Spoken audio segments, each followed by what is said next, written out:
സൗരയൂഥം. പ്രപഞ്ചോൽപത്തിയെക്കുറിച്ചുള്ള മഹാവിസ്ഫോടന സിദ്ധാന്തം 1920 അവതരിപ്പിച്ചത് എഡ്വിൻ ഹബിളാണ്. പ്രപഞ്ചോൽപത്തിയെപ്പറ്റിയുള്ള മഹാവിസ്ഫോടന സിദ്ധാന്തം 1920 അവതരിപ്പിച്ചത് എഡ്വിൻ ഹബിളാണ്. സ്ഥിരസ്ഥിതി സിദ്ധാന്തം, അതായത് സ്റ്റഡി സ്റ്റേറ്റ് തിയറി, അവതരിപ്പിച്ചത് ഫ്രെഡ് ഹോയലാണ്. സ്ഥിരസ്ഥിതി സിദ്ധാന്തം അഥവാ സ്റ്റഡി സ്റ്റേറ്റ് തിയറി അവതരിപ്പിച്ചത് ഫ്രെഡ് ഹോയലാണ്. സൗരയൂഥത്തിൻ്റെ കേന്ദ്രം എന്നറിയപ്പെടുന്നത് സൂര്യനാണ്. സൗരയൂഥത്തിൻ്റെ കേന്ദ്രം സൂര്യൻ. സൗരയൂഥം ഉൾപ്പെടുന്ന നക്ഷത്ര സമൂഹം അഥവാ ഗാലക്സി അറിയപ്പെടുന്നത് ആകാശഗംഗ എന്നാണ്, അഥവാ ക്ഷീരപഥം.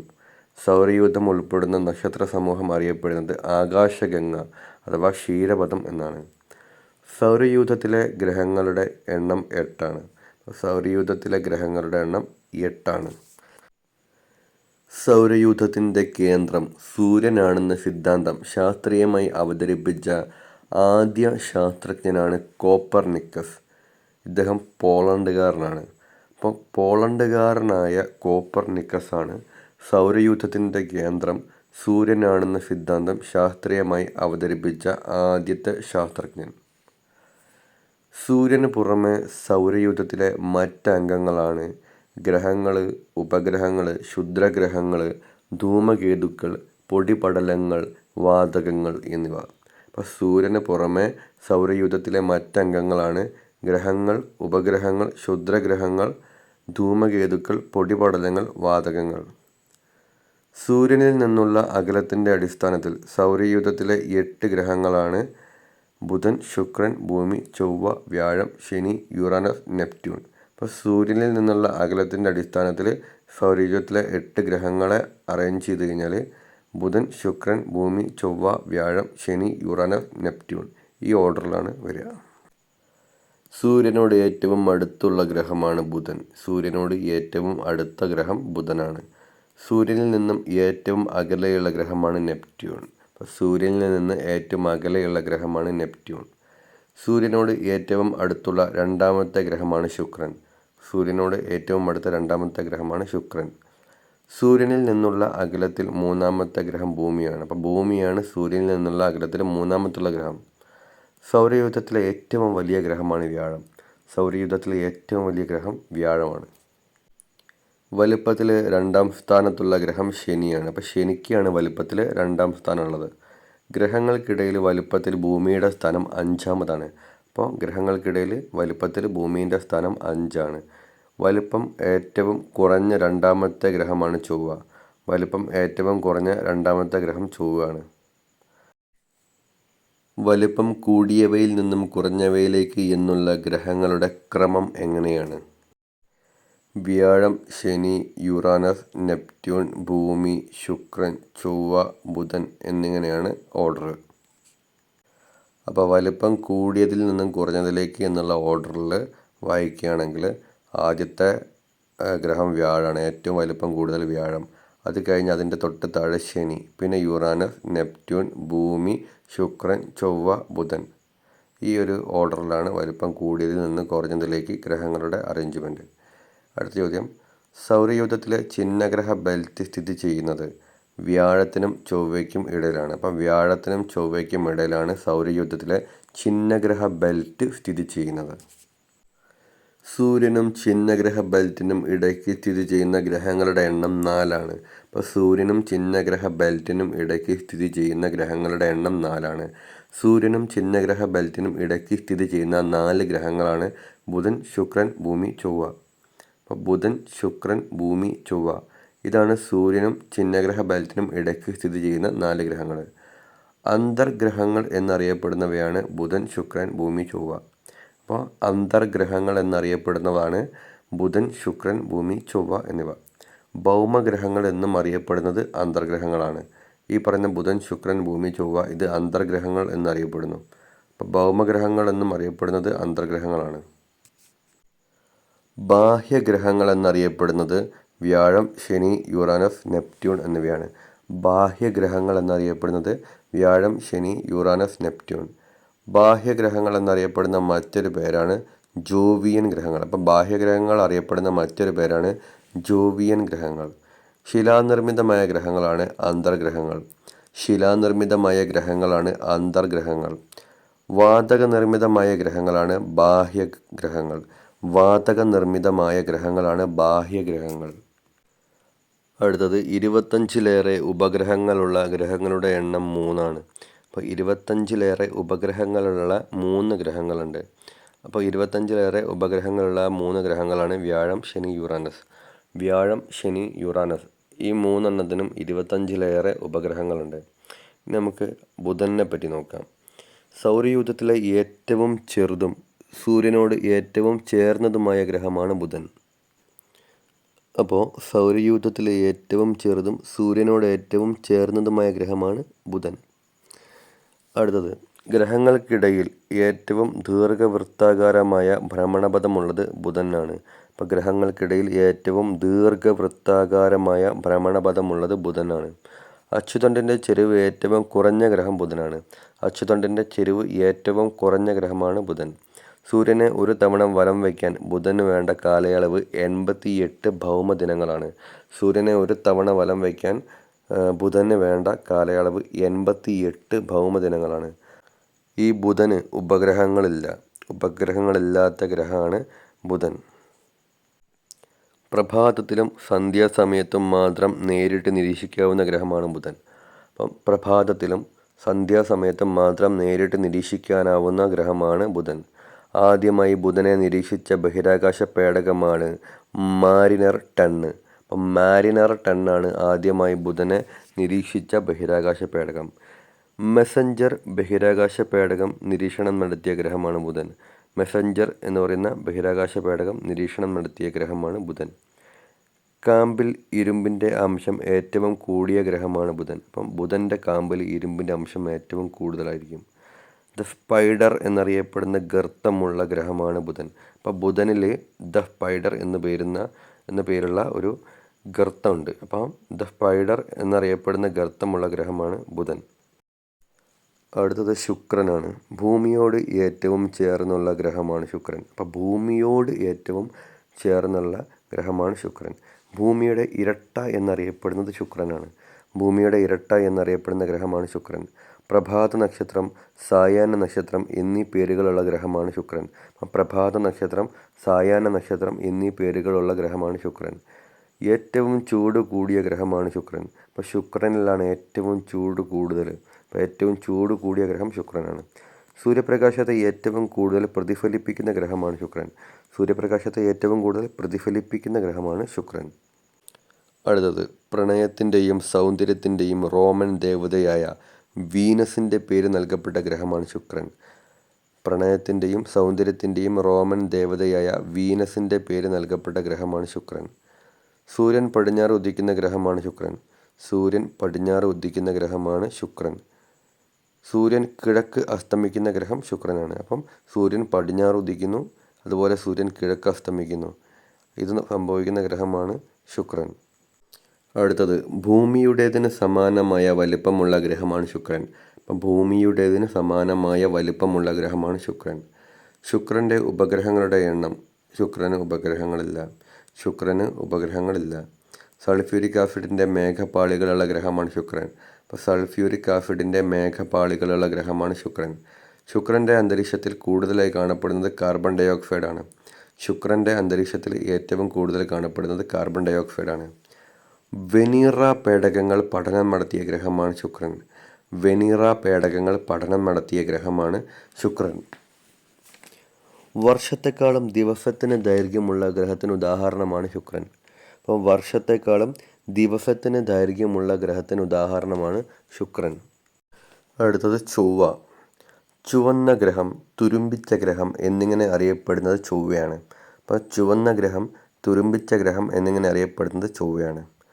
2 ഉപഗ്രഹങ്ങളുള്ള സൗരയൂഥത്തിലെ ഏക ഗ്രഹമാണ് ചൊവ്വ. അപ്പോൾ 2 ഉപഗ്രഹങ്ങളുള്ള സൗരയൂഥത്തിലെ ഏക ഗ്രഹമാണ് ചൊവ്വ. അപ്പോൾ ചൊവ്വയ്ക്ക് 2 ഉപഗ്രഹങ്ങളുണ്ട്. റോമാക്കാരുടെ യുദ്ധദേവനായ മാഴ്സിൻ്റെ പേര് നൽകപ്പെട്ടിരിക്കുന്ന ഗ്രഹമാണ് ചൊവ്വ. അപ്പോൾ റോമാക്കാരുടെ യുദ്ധദേവനാണ് മാഴ്സ്. ആ മാഴ്സിൻ്റെ പേര് നൽകപ്പെട്ടിരിക്കുന്ന ഗ്രഹമാണ് ചൊവ്വ. സൗരയൂഥത്തിലെ ഏറ്റവും ഉയരമുള്ള കൊടുമുടിയായ ഒളിമ്പസ് മോൺ സ്ഥിതി ചെയ്യുന്ന ഗ്രഹം ചൊവ്വയാണ്.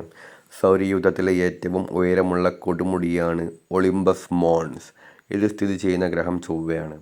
ഭൂമിയുടേതിന് സമാനമായ ദിനരാത്രങ്ങളുള്ള ഗ്രഹമാണ് ചൊവ്വ. ഭൂമിയുടേതിന് സമാനമായ ദിനരാത്രങ്ങളുള്ള ഗ്രഹമാണ് ചൊവ്വ. സൗരയൂഥത്തിലെ രണ്ടാമത്തെ ചെറിയ ഗ്രഹമാണ് ചൊവ്വ. അപ്പോൾ സൗരയൂഥത്തിലെ രണ്ടാമത്തെ ചെറിയ ഗ്രഹമാണ് ചൊവ്വ. ചൊവ്വയുടെ ഉപരിതലം ചുവപ്പ് നിറത്തിൽ കാണപ്പെടാൻ കാരണമായ ധാതുവാണ് ഇരുമ്പ് ഓക്സൈഡ്, അയേൺ ഓക്സൈഡ്. അപ്പോൾ അയേൺ ഓക്സൈഡ് ഉള്ളത് കൊണ്ടാണ് ചൊവ്വയുടെ ഉപരിതലം ചുവപ്പ് നിറത്തിൽ കാണപ്പെടാൻ കാരണം.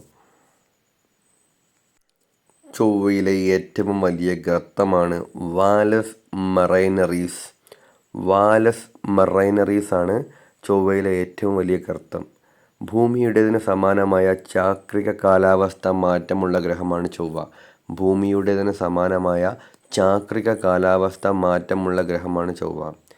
ചൊവ്വയുടെ ഉപഗ്രഹങ്ങളാണ് ഫോബോസും ഡീമോസും.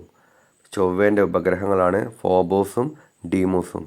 2 ഉപഗ്രഹങ്ങളുള്ള ഏക ഗ്രഹമാണ് ചൊവ്വ. നേരത്തെ പറഞ്ഞു 2 ഉപഗ്രഹങ്ങളുള്ള ഏക ഗ്രഹം ചൊവ്വയാണ്. ആമസോണിയൻ കാലയളവ് എന്നറിയപ്പെടുന്ന ചരിത്ര കാലഘട്ടമുള്ള ഗ്രഹമാണ് ചൊവ്വ.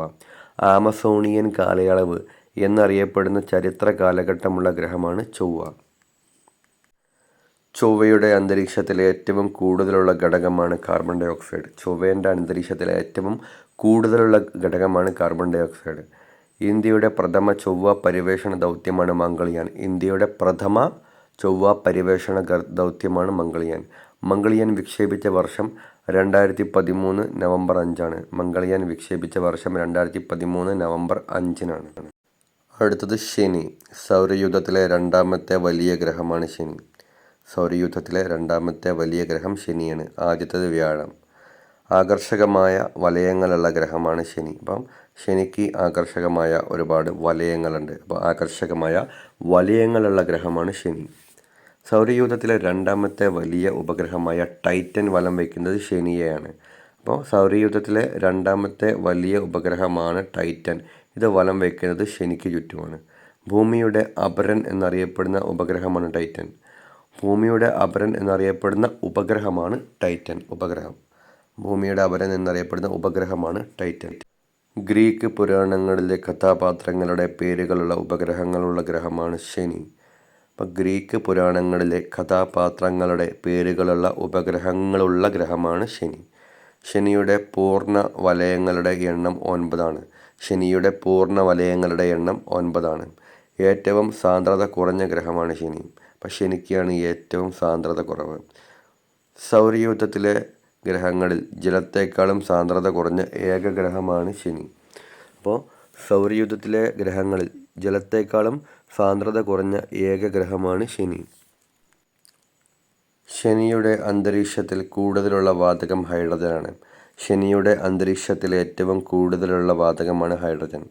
ശനിക്ക് ഒരു തവണ സൂര്യനെ വലം വയ്ക്കാൻ വേണ്ട കാലയളവ് 29.5 ഭൗമവർഷങ്ങളാണ്. ശനിക്ക് ഒരു തവണ സൂര്യനെ വലം വയ്ക്കാൻ വേണ്ട കാലയളവാണ് 29.5 ഭൗമവർഷങ്ങൾ. സ്വയം ഭ്രമണത്തിന് 10 മണിക്കൂറിലേറെ മാത്രം സമയം വേണ്ട ഗ്രഹമാണ് ശനി. സ്വയം ഭ്രമണത്തിന് 10 മണിക്കൂറിലേറെ മാത്രം വേണ്ട ഗ്രഹമാണ് ശനി. ദിനരാത്രങ്ങൾക്ക് ഏറ്റവും ദൈർഘ്യം കുറഞ്ഞ രണ്ടാമത്തെ ഗ്രഹമാണ് ശനി. ദിനരാത്രങ്ങൾക്ക് ഏറ്റവും ദൈർഘ്യം കുറഞ്ഞ രണ്ടാമത്തെ ഗ്രഹമാണ് ശനി. ഉപഗ്രഹങ്ങളുടെ എണ്ണത്തിൽ രണ്ടാമതുള്ള ഗ്രഹമാണ് ശനി. ഉപഗ്രഹങ്ങളുടെ എണ്ണത്തിൽ രണ്ടാമതുള്ള ഗ്രഹമാണ് ശനി. ശനിയുടെ പ്രധാന ഉപഗ്രഹങ്ങളാണ് ടൈറ്റൻ, റിയ, എൻസിലാഡസ്, തെത്തിസ്. ടൈറ്റൻ, റിയ, എൻസിലാഡസ്, തെത്തിസ് ഇതാണ് ശനിയുടെ പ്രധാനപ്പെട്ട ഉപഗ്രഹങ്ങൾ. ഇനി യുറാനസ്. ടെലസ്കോപ്പിൻ്റെ സഹായത്തോടെ കണ്ടുപിടിക്കപ്പെട്ട ആദ്യത്തെ ഗ്രഹമാണ് യുറാനസ്. ടെലസ്കോപ്പിൻ്റെ സഹായത്തോടെ കണ്ടുപിടിക്കപ്പെട്ട ആദ്യത്തെ ഗ്രഹമാണ് യുറാനസ്. അടുത്തത് ഷേക്സ്പിയർ, അലക്സാണ്ടർ പോപ്പ് എന്നിവരുടെ കൃതികളിലെ കഥാപാത്രങ്ങളുടെ പേരുകളുള്ള ഉപഗ്രഹങ്ങളുള്ള ഗ്രഹമാണ് യുറാനസ്. അപ്പം ഷേക്സ്പിയർ, അലക്സാണ്ടർ പോപ്പ് എന്നിവരുടെ കൃതികളിലെ കഥാപാത്രങ്ങളുടെ പേരുകളുള്ള ഉപഗ്രഹങ്ങളുള്ള ഗ്രഹമാണ് യുറാനസ്. സൗരയൂഥത്തിൽ വലിപ്പത്തിൽ മൂന്നാമതുള്ള ഗ്രഹമാണ് യുറാനസ്. സൗരയൂഥത്തിൽ വലിപ്പത്തിൽ മൂന്നാമതുള്ള ഗ്രഹമാണ് യുറാനസ്. ഉപഗ്രഹങ്ങളുടെ എണ്ണത്തിൽ മൂന്നാമതുള്ള ഗ്രഹം യുറാനസ് ആണ്. ഉപഗ്രഹങ്ങളുടെ എണ്ണത്തിലും മൂന്നാമതുള്ളത് യുറാനസ് ആണ്. സൂര്യനെ വലം വയ്ക്കാൻ വേണ്ടി 84 വർഷങ്ങൾ വേണ്ട ഗ്രഹമാണ് യുറാനസ്. സൂര്യനെ വലം വയ്ക്കാൻ 84 വർഷങ്ങൾ വേണ്ട ഗ്രഹമാണ് യുറാനസ്. സൗരയൂഥത്തിൽ ശയനപ്രദക്ഷിണം നടത്തുന്ന ഗ്രഹമാണ് യുറാനസ്. സൗരയൂഥത്തിനുള്ളിൽ ശയനപ്രദക്ഷിണം നടത്തുന്ന ഗ്രഹമാണ് യുറാനസ്. മറ്റു ഗ്രഹങ്ങൾ പമ്പരം പോലെ സ്വയം കറങ്ങുമ്പോൾ വാഹനങ്ങളുടെ ചക്രം പോലെ കറങ്ങുന്ന ഗ്രഹമാണ് യുറാനസ്. മറ്റു ഗ്രഹങ്ങൾ പമ്പരം പോലെ സ്വയം കറങ്ങുമ്പോൾ വാഹനങ്ങളുടെ ചക്രം പോലെ കറങ്ങുന്ന ഗ്രഹമാണ് യുറാനസ്. 1781 വില്യം ഹർഷൽ കണ്ടുപിടിച്ച ഗ്രഹമാണ് യുറാനസ്. അപ്പോൾ യുറാനസ് കണ്ടുപിടിച്ചത് വില്യം ഹർഷലാണ്. വർഷം 1781. സ്വയം ഭ്രമണത്തിന് യുറാനസിന് വേണ്ട സമയം 17 മണിക്കൂറാണ്. സ്വയം ഭ്രമണത്തിന് യുറാനസിന് വേണ്ട സമയം 17 മണിക്കൂറാണ്. ഗ്രീക്ക് പുരാണത്തിലെ പേര് നൽകപ്പെട്ട ഏക ഗ്രഹമാണ് യുറാനസ്. ഗ്രീക്ക് പുരാണത്തിലെ പേര് നൽകപ്പെട്ട ഏക ഗ്രഹമാണ് യുറാനസ്. യുറാനസിൻ്റെ പ്രധാന ഉപഗ്രഹങ്ങളാണ് Miranda, Ariel, Titania. Miranda, Ariel, Titania ഇതൊക്കെയാണ് യുറാനസിൻ്റെ പ്രധാനപ്പെട്ട ഉപഗ്രഹങ്ങൾ. അടുത്തത് നെപ്റ്റ്യൂൺ. സൂര്യനെ ഒരു തവണ വലം വയ്ക്കാൻ 164 വർഷം വേണ്ട ഗ്രഹമാണ് നെപ്റ്റ്യൂൺ. സൂര്യനെ ഒരു തവണ വലം വയ്ക്കാൻ 164 വർഷം വേണ്ട ഗ്രഹമാണ് നെപ്റ്റ്യൂൺ. റോമൻ പുരാണങ്ങളിലെ സമുദ്രദേവൻ്റെ പേരുള്ള ഗ്രഹമാണ് നെപ്റ്റ്യൂൺ. റോമൻ പുരാണങ്ങളിലെ സമുദ്രദേവൻ്റെ പേരുള്ള ഗ്രഹമാണ് നെപ്റ്റ്യൂൺ. ഗണിതശാസ്ത്രപരമായ പ്രവചനത്തിലൂടെ കണ്ടെത്തപ്പെട്ട ആദ്യ ഗ്രഹമാണ് നെപ്റ്റ്യൂൺ. ഗണിതശാസ്ത്രപരമായ പ്രവചനത്തിലൂടെ കണ്ടെത്തപ്പെട്ട ആദ്യ ഗ്രഹമാണ് നെപ്റ്റ്യൂൺ. 1846 ഉർബൈനിലെ വേരിയറുടെ നേതൃത്വത്തിൽ കണ്ടുപിടിക്കപ്പെട്ട ഗ്രഹമാണ് നെപ്റ്റ്യൂൺ. 1846 ഉർബൈനിലെ വേരിയറുടെ നേതൃത്വത്തിൽ കണ്ടുപിടിക്കപ്പെട്ട ഗ്രഹമാണ് നെപ്റ്റ്യൂൺ. നെപ്റ്റ്യൂണിൻ്റെ പ്രധാന ഉപഗ്രഹങ്ങളാണ് ട്രിറ്റോൺ, നെരീദ്, ഗലാത്തിയ. നെപ്റ്റ്യൂണിൻ്റെ പ്രധാനപ്പെട്ട ഉപഗ്രഹങ്ങളാണ് ട്രിറ്റോൺ, നെരീദ്, ഗലാത്തിയ. 2006 ഗ്രഹപദവിയിൽ നിന്നും പുറത്താക്കപ്പെട്ട ആകാശ ഗോളമാണ് പ്ലൂട്ടോ. അപ്പോൾ 2006 ആണ് പ്ലൂട്ടോനെ ഗ്രഹപദവിയിൽ നിന്നും പുറത്താക്കപ്പെട്ടത്. 2006 പ്ലൂട്ടോയെ ഗ്രഹപദവിയിൽ നിന്നും പുറത്താക്കിയത്. നിലവിൽ പ്ലൂട്ടോയുടെ പദവി കുള്ളൻ ഗ്രഹം എന്നാണ്. നിലവിൽ പ്ലൂട്ടോൻ്റെ പദവി കുള്ളൻ ഗ്രഹം എന്നാണ്. 1930 ക്ലൈഡ് ടോംബോ കണ്ടുപിടിച്ച ആകാശഗോളമാണ് പ്ലൂട്ടോ. അപ്പോൾ പ്ലൂട്ടോ കണ്ടുപിടിച്ചത് ക്ലൈഡ് ടോംബോയാണ്. ക്ലൈഡ് ടോംബോ. വർഷം 1930. സൗരയൂഥത്തിലെ പ്രധാന കുള്ളൻ ഗ്രഹങ്ങളാണ് സിറിസ്, പ്ലൂട്ടോ, ഹൗമിയ, മേക്ക്, ഇറിസ്. അപ്പോൾ സൗരയൂഥത്തിലെ പ്രധാനപ്പെട്ട കുള്ളൻ ഗ്രഹങ്ങളാണ് സിറിസ്, പ്ലൂട്ടോ, ഹൗമിയ, മേക്ക്, ഇറിസ്. അടുത്തത് 76 വർഷത്തിലൊരിക്കൽ സൂര്യനെ ചുറ്റുന്ന വാൽനക്ഷത്രമാണ് ഹാലിയുടെ വാൽനക്ഷത്രം. 76 വർഷത്തിലൊരിക്കൽ മാത്രം സൂര്യനെ ചുറ്റുന്ന വാൽനക്ഷത്രമാണ് ഹാലിയുടെ വാൽനക്ഷത്രം. അടുത്തതാണ് ചന്ദ്രൻ. സൗരയൂഥത്തിലെ ഉപഗ്രഹങ്ങൾക്കിടയിൽ വലുപ്പത്തിൽ 5ാം സ്ഥാനമുള്ളത് ചന്ദ്രനാണ്. അപ്പോൾ സൗരയൂഥത്തിലെ ഉപഗ്രഹങ്ങൾക്കിടയിൽ വലുപ്പത്തിൽ 5ാം സ്ഥാനം ചന്ദ്രനാണ്. ഭൂമിയോട് ഏറ്റവും ചേർന്നുള്ള ആകാശഗോളമാണ് ചന്ദ്രൻ. അപ്പോൾ ഭൂമിയോട് ഏറ്റവും അടുത്ത് നിൽക്കുന്ന ആകാശഗോളം ചന്ദ്രനാണ്. ചന്ദ്രനിൽ നിന്നുള്ള പ്രകാശം ഭൂമിയിലെത്താൻ വേണ്ട സമയം 1.3 സെക്കൻഡാണ്. അപ്പോൾ ചന്ദ്രൻ്റെ പ്രകാശം ഭൂമിയിലെത്താൻ വേണ്ട സമയം 1.3 സെക്കൻഡാണ്. ചന്ദ്രനിൽ ആകാശം കാണപ്പെടുന്ന നിറം കറുത്ത നിറമാണ്. ചന്ദ്രനിൽ പോയിട്ട് ആകാശത്തേക്ക് നോക്കിയാൽ കാണുന്ന നിറം കറുപ്പായിരിക്കും. അടുത്തത് ഇന്ത്യയുടെ പ്രഥമ ചന്ദ്ര പരിവേഷണ ദൗത്യമാണ് ചന്ദ്രയാൻ 1. ഇന്ത്യയുടെ പ്രഥമ ചന്ദ്ര പരിവേഷണ ദൗത്യമാണ് ചന്ദ്രയാൻ 1. ചന്ദ്രയാൻ 1 വിക്ഷേപിച്ച വർഷം 2008 ഒക്ടോബർ 22 2008 ഒക്ടോബർ 22 ചന്ദ്രയാൻ 1 എന്ന് പറയുന്ന ഇന്ത്യയുടെ പ്രഥമ ചന്ദ്ര പരിവേഷണ ദൗത്യം വിക്ഷേപിച്ചത്. ചന്ദ്രയാൻ 2 വിക്ഷേപിച്ച വർഷം 2019 ജൂലൈ 22 ഇപ്പോൾ 2019 ജൂലൈ 22 ചന്ദ്രയാൻ 2 വിക്ഷേപിച്ചത്. ചന്ദ്രയാൻ 3 വിക്ഷേപിച്ച വർഷം 2023 ജൂലൈ 14 2023 ജൂലൈ 14 ചന്ദ്രയാൻ 3 വിക്ഷേപിച്ചത്. അടുത്തത് ഭൂമിയുടെ ചന്ദ്രനുമായുള്ള ശരാശരി ദൂരം 3,84,403 കിലോമീറ്ററാണ്. അപ്പം 3,84,403 കിലോമീറ്ററാണ് ഭൂമിയുടെ ചന്ദ്രനുമായുള്ള ശരാശരി ദൂരം. അടുത്തത് ഭൂമിക്ക് ചുറ്റും ഒരു തവണ വലം വയ്ക്കാൻ ചന്ദ്രന് വേണ്ട സമയമാണ് 27.3 ദിവസം. അപ്പോൾ ഭൂമിക്ക് ചുറ്റും ഒരു തവണ വലം വയ്ക്കാൻ ചന്ദ്രന് വേണ്ട സമയം 27.3 ദിവസമാണ്. ചന്ദ്രൻ്റെ വ്യാസം 3474 കിലോമീറ്ററാണ്. ചന്ദ്രൻ്റെ വ്യാസം എന്ന് പറയുന്നത് 3474 കിലോമീറ്റർ. ആദ്യമായി ചന്ദ്രോപരിതലം സ്പർശിച്ച മനുഷ്യനിർമ്മിത വസ്തുവാണ് ലൂണ 2 എന്ന് പറയുന്ന പേടകം. അപ്പം ആദ്യമായി ചന്ദ്രൻ്റെ ഉപരിതലം സ്പർശിച്ച മനുഷ്യനിർമ്മിത വസ്തുവാണ് ലൂണ 2 എന്ന പേടകം. 1969 ജൂലൈ 20 മനുഷ്യനെ ആദ്യമായി ചന്ദ്രനിലെത്തിച്ചത് അപ്പോളോ 11. അപ്പോൾ 1969 ജൂലൈ 20 മനുഷ്യനെ ആദ്യമായിട്ട് ചന്ദ്രോപരിതലത്തിൽ ഇറക്കിയ വാഹനമാണ് അപ്പോളോ 11. അടുത്തത് ഭൂമി. സൂര്യനിൽ നിന്ന് അകലത്തിൽ മൂന്നാമതുള്ള ഗ്രഹമാണ് ഭൂമി. സൂര്യനിൽ നിന്നുള്ള അകലത്തിൽ മൂന്നാമതുള്ള ഗ്രഹമാണ് ഭൂമി. നീലഗ്രഹം എന്ന് വിശേഷിപ്പിക്കപ്പെടുന്നത് ഭൂമിയാണ്. അപ്പോൾ ഭൂമിയെ വിശേഷിപ്പിക്കുന്നത് നീലഗ്രഹം എന്നാണ്. ജീവൻ നിലനിൽക്കുന്നതായി കണ്ടെത്തിയിട്ടുള്ള ഏക ഗ്രഹമാണ് ഭൂമി. അപ്പോൾ ജീവൻ നിലനിൽക്കുന്നതായി കണ്ടെത്തിയിട്ടുള്ള ഏക ഗ്രഹം ഭൂമിയാണ്. ഏറ്റവും സാന്ദ്രത കൂടിയ ഗ്രഹം ഭൂമിയാണ്. അപ്പോൾ ഭൂമിക്കാണ് ഏറ്റവും കൂടുതൽ സാന്ദ്രത. ഒരു ഉപഗ്രഹം മാത്രമുള്ള ഏക ഗ്രഹമാണ് ഭൂമി. അപ്പോൾ ഭൂമിക്ക് ഒരു ഉപഗ്രഹം മാത്രമാണുള്ളത്, ചന്ദ്രനാണ്. ഏറ്റവും ജലസമൃദ്ധമായ ഗ്രഹം ഭൂമിയാണ്. ജലം ഏറ്റവും കൂടുതൽ ഉള്ള ഗ്രഹമാണ് ഭൂമി. ആകെ ഭൂഖണ്ഡങ്ങൾ 7ആണ്. നമ്മൾ ആകെ ഭൂമിയിലുള്ള ഭൂഖണ്ഡങ്ങൾ എണ്ണം 7ആണ്. ഏറ്റവും വലിയ ഭൂഖണ്ഡമാണ് ഏഷ്യ. അപ്പോൾ ഏഷ്യയാണ് ഏറ്റവും വലിയ ഭൂഖണ്ഡം. മനുഷ്യവാസമില്ലാത്ത ഭൂഖണ്ഡമാണ് അന്റാർട്ടിക്ക. അപ്പോൾ അന്റാർട്ടിക്കയിൽ മനുഷ്യവാസമില്ല. ഭൂമിയുടെ ഏകദേശ പ്രായം 454 കോടി വർഷങ്ങളാണ്. അപ്പോൾ 454 കോടി വർഷങ്ങളാണ് ഭൂമിയുടെ ഏകദേശ പ്രായം. ഭൂമിയുടെ അച്ചുതണ്ടിൻ്റെ ചെരിവ് എന്ന് പറയുന്നത് 23.4 ഡിഗ്രിയാണ്. ഭൂമിയുടെ അച്ചുതണ്ടിൻ്റെ ചെരിവാണ് 23.4 ഡിഗ്രി. ഭൂമിയുടെ ആകൃതിക്ക് പറയുന്ന പേരാണ് ജിയോയിഡ്. ഭൂമിയുടെ ആകൃതിൻ്റെ പേര് ജിയോയിഡ്. ഭൂമിയോട് ഏറ്റവും അടുത്ത ആകാശഗോളമാണ് ചന്ദ്രൻ. അപ്പോൾ ഭൂമിയോട് ഏറ്റവും അടുത്ത ആകാശഗോളമാണ് ചന്ദ്രൻ. അടുത്തത് സൂര്യൻ. സൂര്യൻ്റെ വ്യാസം ഏതാണ്ട് 13.93 ലക്ഷം കിലോമീറ്ററാണ്. 13.93 ലക്ഷം കിലോമീറ്ററാണ് സൂര്യൻ്റെ വ്യാസം. ഇതെന്ന് പറയുമ്പം ഭൂമിയുടെ വ്യാസത്തിൻ്റെ 109 മടങ്ങ് വരും. ഭൂമിയുടെ വ്യാസത്തിൻ്റെ 109 മടങ്ങാണ് ഉണ്ടാവുക. സൂര്യനിൽ ഏറ്റവും കൂടുതലുള്ള മൂലകമാണ് ഹൈഡ്രജൻ. സൂര്യനിൽ ഏറ്റവും കൂടുതലുള്ള മൂലകമാണ് ഹൈഡ്രജൻ. സൂര്യനിൽ ഏറ്റവും കൂടുതലുള്ള രണ്ടാമത്തെ മൂലകമാണ് ഹീലിയം. അപ്പോൾ ഹീലിയമാണ് സൂര്യനിലുള്ള ഏറ്റവും കൂടുതലുള്ള രണ്ടാമത്തെ മൂലകം. സൗരയൂഥത്തിൻ്റെ ആകെ പിണ്ഡത്തിൽ സൂര്യൻ്റെ സംഭാവന 99.86%. അപ്പോൾ സൗരയൂഥത്തിൻ്റെ ആകെ പിണ്ഡത്തിൽ സൂര്യൻ്റെ സംഭാവന എന്ന് പറയുന്നത് 99.86%. അത്രയും ഭാഗം എന്ന് പറയുന്നത് സൂര്യനാണ്. സൂര്യനിൽ ദ്രവ്യം സ്ഥിതി ചെയ്യുന്ന അവസ്ഥയ്ക്ക് പറയുന്ന പേരാണ് പ്ലാസ്മ. അപ്പോൾ പ്ലാസ്മ അവസ്ഥയിലാണ് സൂര്യനിൽ ദ്രവ്യം സ്ഥിതി ചെയ്യുന്നത്. സൗരപിണ്ഡത്തിൻ്റെ 4/3 ഭാഗമുള്ള മൂലകമാണ് ഹൈഡ്രജൻ. അപ്പോൾ സൗരപിണ്ഡത്തിൽ 4/3 ഭാഗമുള്ള മൂലകമാണ് ഹൈഡ്രജൻ. സൂര്യനും ഭൂമിയുമായുള്ള ശരാശരി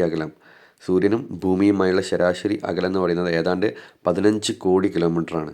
15 കോടി കിലോമീറ്റർ ഏകദേശം സൂര്യനും ഭൂമിയും തമ്മിലുള്ള അകലുണ്ട്. സൂര്യനും ഭൂമിയും തമ്മിലുള്ള ശരാശരി അകലം അറിയപ്പെടുന്നത് അസ്ട്രോണമിക്കൽ യൂണിറ്റ് എന്നാണ്. അപ്പോൾ സൂര്യനും ഭൂമിയും തമ്മിലുള്ള ശരാശരി അകലം അറിയപ്പെടുന്ന പേരാണ് അസ്ട്രോണമിക്കൽ യൂണിറ്റ്. സൗരയൂഥത്തിലെ ദൂരങ്ങൾ രേഖപ്പെടുത്തുന്ന ഏകകമാണ് അസ്ട്രോണമിക്കൽ യൂണിറ്റ്. അപ്പോൾ സൗരയൂഥത്തിലെ ദൂരങ്ങൾ രേഖപ്പെടുത്തുന്ന ഏകകമാണ് അസ്ട്രോണമിക്കൽ യൂണിറ്റ്.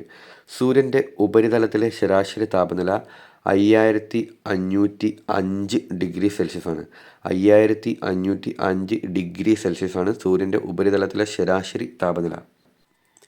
സൂര്യനിൽ നടക്കുന്ന പ്രധാന പ്രവർത്തനം അണുസംയോജനമാണ്. ഹൈഡ്രജൻ ബോംബിൽ നടക്കുന്ന പ്രവർത്തനവും അണുസംയോജനമാണ്. അപ്പോൾ സൂര്യനിലും ഹൈഡ്രജനിലും നടക്കുന്ന പ്രവർത്തനമാണ് അണുസംയോജനം. എന്നാൽ ആറ്റം ബോംബിലെ പ്രവർത്തനം അണുവിഘടനമാണ്. ആറ്റം ബോംബിൽ നടക്കുന്നത് അണുവിഘടനമാണ്. സൂര്യനിലും ഹൈഡ്രജൻ ബോംബിലും അണുസംയോജനം നടക്കുന്നു. ആറ്റം ബോംബിൽ അണുവിഘടനം നടക്കുന്നു. ഭൂമിയുടെ ഏറ്റവും അടുത്തുള്ള നക്ഷത്രമാണ് സൂര്യൻ. ഇപ്പോൾ ഭൂമിയുമായിട്ട് ഏറ്റവും അടുത്തുള്ള നക്ഷത്രമാണ് സൂര്യൻ. സൗരയൂഥത്തിന് ഏറ്റവും അടുത്തുള്ള നക്ഷത്രമാണ് പ്രോക്സിമ സെൻറ്റോറി. അപ്പോൾ സൗരയൂഥത്തിന് ഏറ്റവും അടുത്തുള്ള നക്ഷത്രം പ്രോക്സിമ സെൻറ്റോറിയാണ്. ഭൂമി സൂര്യന് ഏറ്റവും അടുത്ത് വരുന്ന ദിവസമാണ് ജനുവരി 3. അപ്പോൾ ഒരു വർഷത്തിൽ ഭൂമി സൂര്യന് ഏറ്റവും അടുത്ത് വരുന്ന ദിവസം ജനുവരി 3 ആണ്. ഭൂമി സൂര്യന് ഏറ്റവും അകലെ വരുന്ന ദിവസം ജൂലൈ 4. ഭൂമി സൂര്യന് ഏറ്റവും അകലെ വരുന്ന ദിവസം ജൂലൈ 4. സൂര്യനിൽ നിന്നുള്ള പ്രകാശം ഭൂമിയിലെത്താൻ വേണ്ട സമയം 8 മിനിറ്റും 20 സെക്കൻഡുകളുമാണ്. അതായത് 500 സെക്കൻഡുകളാണ് ആകെ വേണ്ടത്. 8 മിനിറ്റും 20 സെക്കൻഡുകളും അഥവാ 500 സെക്കൻഡ് കൊണ്ടാണ് സൂര്യനിൽ നിന്നുള്ള പ്രകാശം ഭൂമിയിലെത്തുന്നത്. ഭൂമിയിലെ ഊർജ്ജത്തിൻ്റെ ഏറ്റവും പ്രധാന ഉറവിടം സൂര്യനാണ്. ഇപ്പോൾ ഭൂമിയിൽ കിട്ടുന്ന ഊർജ്ജം അതിൻ്റെ ഏറ്റവും പ്രധാന ഉറവിടം എന്ന് പറയുന്നത് സൂര്യനാണ്. സൂര്യനിൽ നിന്നുള്ള താപം ഭൂമിയിലെത്തുന്ന രീതി വികിരണമാണ്, അഥവാ റേഡിയേഷൻ. വികിരണം വഴിയാണ് സൂര്യനിൽ നിന്നുള്ള താപം ഭൂമിയിലെത്തുന്നത്. സൂര്യൻ്റെ ദൃശ്യമായ പ്രതലം അറിയപ്പെടുന്നത് ഫോട്ടോസ്ഫിയർ എന്നാണ്. സൂര്യൻ്റെ ദൃശ്യമായ പ്രതലം അറിയപ്പെടുന്നത് ഫോട്ടോസ്ഫിയർ എന്നാണ്. അടുത്തത്, സൂര്യൻ്റെ അന്തരീക്ഷത്തിലെ ഏറ്റവും മുകളിലത്തെ ഭാഗമാണ് കൊറോണ. സൂര്യൻ്റെ അന്തരീക്ഷത്തിൻ്റെ ഏറ്റവും മുകളിലത്തെ ഭാഗമാണ് കൊറോണ. സൂര്യതാപത്തിന് കാരണമാകുന്ന സൂര്യപ്രകാശത്തിലെ കിരണങ്ങളാണ് അൾട്രാ വയലറ്റ് കിരണങ്ങൾ. അപ്പോൾ സൂര്യതാപത്തിന് കാരണമാകുന്ന സൂര്യപ്രകാശത്തിലെ കിരണങ്ങളാണ് അൾട്രാ വയലറ്റ് കിരണങ്ങൾ. സൂര്യൻ്റെ പ്രഭാമണ്ഡലത്തിൽ പ്രകാശ തീവ്രത കുറഞ്ഞതായി കാണുന്ന മേഖലകളാണ് സൗരകളങ്കം. അപ്പോൾ സൂര്യൻ്റെ പ്രഭാമണ്ഡലത്തിൽ പ്രകാശ തീവ്രത കുറഞ്ഞതായി കാണുന്ന മേഖലകളാണ് സൗരകളങ്കം. സൂര്യൻ്റെ അന്തരീക്ഷത്തിൽ നിന്നുള്ള ചാർജുള്ള കണികകളുടെ പ്രവാഹമാണ് സൗരവാതം. സൂര്യൻ്റെ അന്തരീക്ഷത്തിൽ നിന്നുള്ള ചാർജുള്ള കണികകളുടെ പ്രവാഹമാണ് സൗരവാതം. സൂര്യൻ്റെ അന്തരീക്ഷത്തിലെ ആദ്യത്തെ പാളിയാണ് പ്രഭാമണ്ഡലം. അപ്പോൾ സൂര്യൻ്റെ അന്തരീക്ഷത്തിലെ ആദ്യത്തെ പാളിയാണ് പ്രഭാമണ്ഡലം. സൂര്യൻ്റെ വാതക നിബന്ധമായ ബാഹ്യാന്തരീക്ഷമാണ് കൊറോണ. അപ്പോൾ കൊറോണ എന്ന് പറയുന്നത് സൂര്യൻ്റെ വാതക നിബന്ധമായ ബാഹ്യാന്തരീക്ഷമാണ് കൊറോണ. സൂര്യനും ഭൂമിക്കുമിടയിൽ ചന്ദ്രൻ വരുമ്പോൾ സംഭവിക്കുന്ന പ്രതിഭാസമാണ് സൂര്യഗ്രഹണം. അപ്പോൾ സൂര്യഗ്രഹണം എന്ന് പറഞ്ഞാൽ സൂര്യനും ഭൂമിക്കും ഇടയിൽ ചന്ദ്രൻ വരുന്നു. അപ്പം ഭൂമിക്കും സൂര്യനും ഇടയിൽ, ഭൂമിക്കും സൂര്യൻ്റെയും ഇടയിൽ ചന്ദ്രൻ വരുമ്പോൾ സംഭവിക്കുന്ന പ്രതിഭാസമാണ് സൂര്യഗ്രഹണം. സൂര്യഗ്രഹണം സാധാരണയായി സംഭവിക്കുന്നത് കറുത്തവാവ് ദിവസങ്ങളിലാണ്. സൂര്യഗ്രഹണം സാധാരണ നടക്കുന്നത് കറുത്തവാവ് ദിവസങ്ങളിലാണ്. സൂര്യനെ പഠിക്കാനുള്ള ഇന്ത്യയുടെ പ്രഥമ ദൗത്യമാണ് ആദിത്യ-L1. സൂര്യനെ പഠിക്കാനുള്ള ഇന്ത്യയുടെ പ്രഥമ ദൗത്യമാണ് ആദിത്യ-L1. ആദിത്യ-L1 വിക്ഷേപിച്ച തീയതി 2023 സെപ്റ്റംബർ 2-നാണ്. 2023 സെപ്റ്റംബർ 2-നാണ് ആദിത്യ-L1 വിക്ഷേപിച്ചത്. Okay, thank U.